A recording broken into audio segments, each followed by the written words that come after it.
And breaking right now, the GBI is investigating after a judge was found dead in his car. 11 Alive was the first to alert you about this. Ashley Johnson is in Spalding County tonight, tracking down some new details. Ashley, what do we know right now?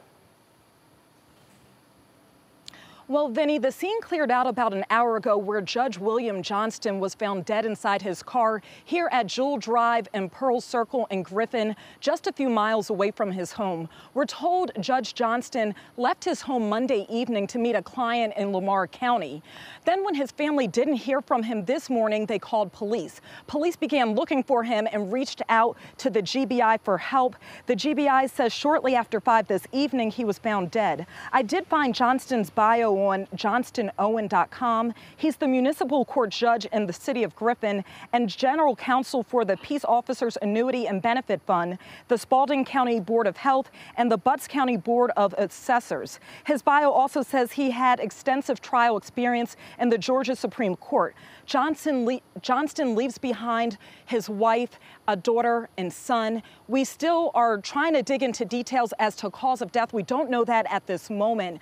Johnston was just 53 years old. Live in Griffin, Ashley Johnson, 11 Alive News. All right, thank you so much, Ashley.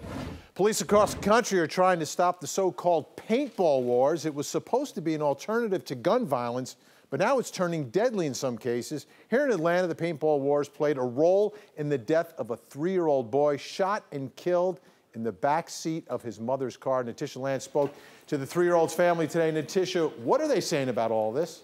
Well, Vinny, Rashonda Craig says that the Paintball Wars are part of what led to her son's death, but she is not blaming the movement or even the Atlanta rapper who's behind it. It's been 1 month to the day since 3-year-old Taraji Diggs was killed as he slept in the backseat of his mother's car in DeKalb County.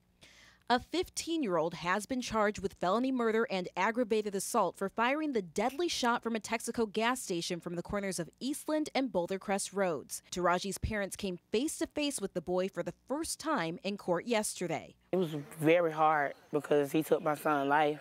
Taraji's parents, Rashonda and Jamil, say their son was shot in the so-called Paint Wars. We first told you about these paintball gun battles a few weeks ago, and ever since, Paintball Wars have been raging across the country. Atlanta rapper 21 Savage, seen here on his social media page, started the paintball war in an attempt to spark a positive movement, but it is having deadly consequences.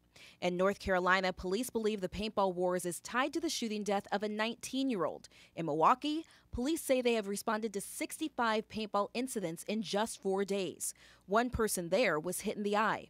In Detroit, 95 complaints. And here in Metro Atlanta, police report at least 18 complaints so far this year.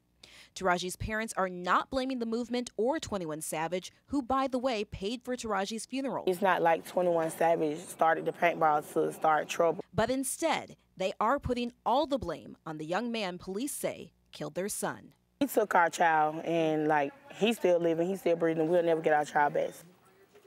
Now, still to be determined in this case is if the suspect will be charged as a juvenile or an adult. Again, he is 15 years old, and there is a hearing expected for Friday where we hope to find out more information about that, Vinny.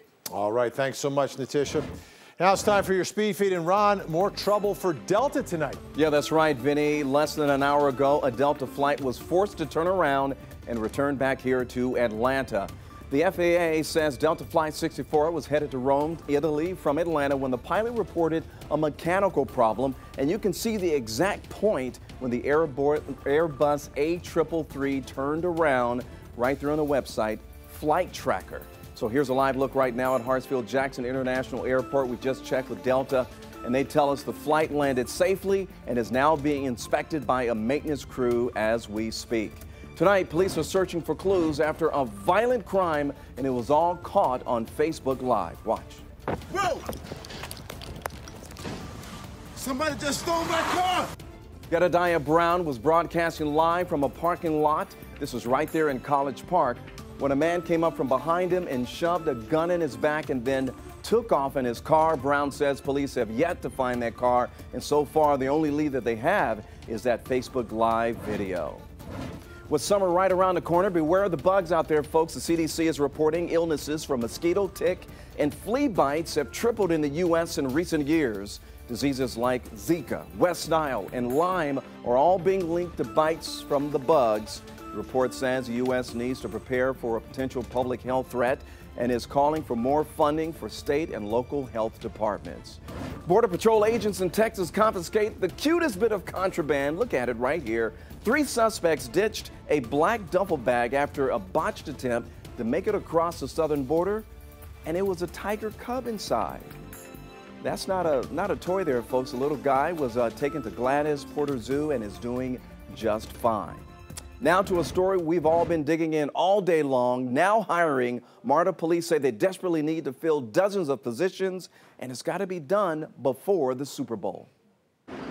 According to Metro Atlanta transit officials, this MARTA officer needs dozens more to walk and ride the beat with him. They are 40 police officers short.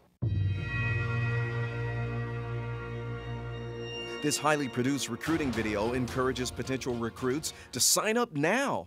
MARTA officials say because of attrition, people are retiring or just moving on. They need to fill those ranks immediately, and they must be hired well before the Super Bowl comes to Atlanta in February. Officials are expecting hundreds of thousands of people, and right now they don't have enough officers to handle it. The urgency is so great, they're offering cash bonuses.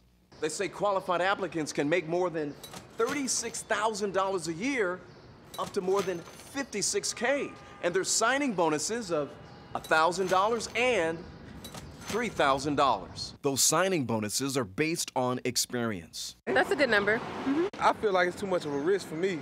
Many of the potential applicants I spoke with say they're not sure the risk is worth the reward. I would be scared to be a police officer because I'm used to making more. I mean, if they paid upwards of 50, 45, 50, that would be something I would consider with benefits. So MARTA officials say it takes about 3 months to make it all the way through the application process. By the way, they're going to be holding a job fair this Saturday morning at their headquarters on Piedmont Road Northeast, and we've attached the information about the job fair and the application process on our website at 11alive.com. So Vinny, if you need a side hustle, MARTA Police is hiring. Well, why are you talking to me? You're the guy who used to wear the uniform. Are you going to put it back on? No, I've hung all that up. I'm done. All right. Thank you, Ron. I'm Sure. too scared myself.